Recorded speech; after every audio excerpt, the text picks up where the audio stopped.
Comme le monde animal est quelque chose qui ne nous a jamais préoccupés avant la fin du XXe siècle, si on considère bien, ça n'est qu'à la fin du XXe siècle qu'on a commencé à appréhender que l'animal était autre que nous.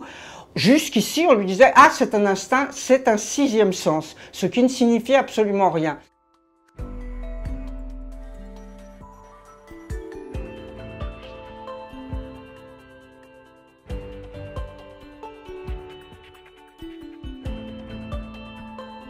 Les animaux ne ressentent absolument pas les choses comme nous. Prenons des choses classiques, le fameux flair du chien.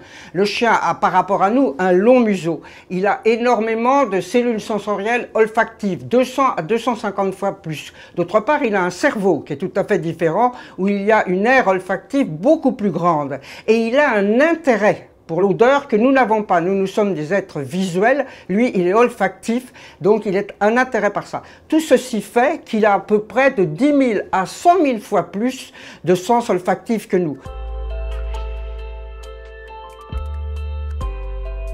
Nous ne voyons que dans le spectre visible, mais il y a beaucoup d'oiseaux qui voient en ultraviolet, ce qui leur permet de différencier des couleurs. Ils paradent parfois certains animaux en mettant des couleurs ultraviolettes qui ne nous apparaissent absolument pas. Certains rapaces peuvent même voir l'urine de leur proie, des souris, quand elles sont cachées. Ils voient comme une petite flaque ultraviolet, c'est quelque chose qu'on ne peut pas imaginer, et ils détectent où est l'animal.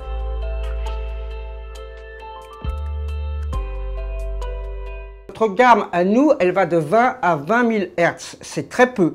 Quand vous voyez un éléphant, il barille, à ce moment-là on l'entend, mais il peut émettre des infrasons de 0,2, 0,3 Hz, et à partir de ce moment-là, ça va sur plusieurs centaines de kilomètres, et il peut comme ça prévenir des congénères de problèmes. Dans l'autre gamme, il y a la chauve-souris et le dauphin. Eux, ils vont travailler dans les ultrasons. Ils vont envoyer des ultrasons de 50 000 à 100 000 Hz et grâce à cela, analyser leur milieu. C'est quelque chose qui est très difficile à comprendre pour nous parce qu'en fait, c'est une vision à travers le son. Ils peuvent comme ça connaître l'environnement, voir leur proie, avertir des congénères.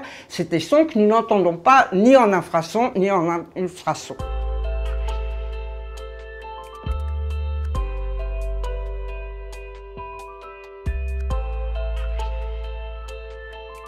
Les sens que nous ne percevons absolument pas, par exemple, c'est le sens électromagnétique.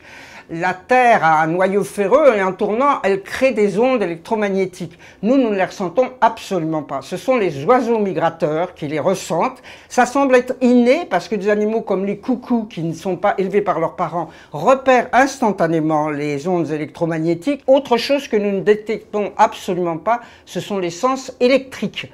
Il y a des animaux qui semblent étonnants pour nous, produisent de l'électricité. C'est souvent des animaux dans l'eau. Il y a le poisson-trompe d'Afrique, il y a la rétorpille, elle est très connue, qui émettent de l'électricité ou pour tuer des proies comme les raies ou pour appréhender leur environnement. Et puis il y a plus étonnant, il y a ceux qui détectent les champs électriques. Il y a l'ornithorynque comme mammifère, c'est le seul mammifère qui fait ça, et le requin qui, en dehors de son audition, de son olfaction, de beaucoup d'autres sens qu'il a, il peut, grâce aux ampoules de Lorenzini qui sont situées sur la tête, repérer des champs électriques émis par des poissons et ainsi les consommer. Tous ces sens-là sont issus de l'évolution. Il y a eu une adaptation de l'animal à son milieu, il a eu besoin de certains sens et logiquement, ils se sont développés.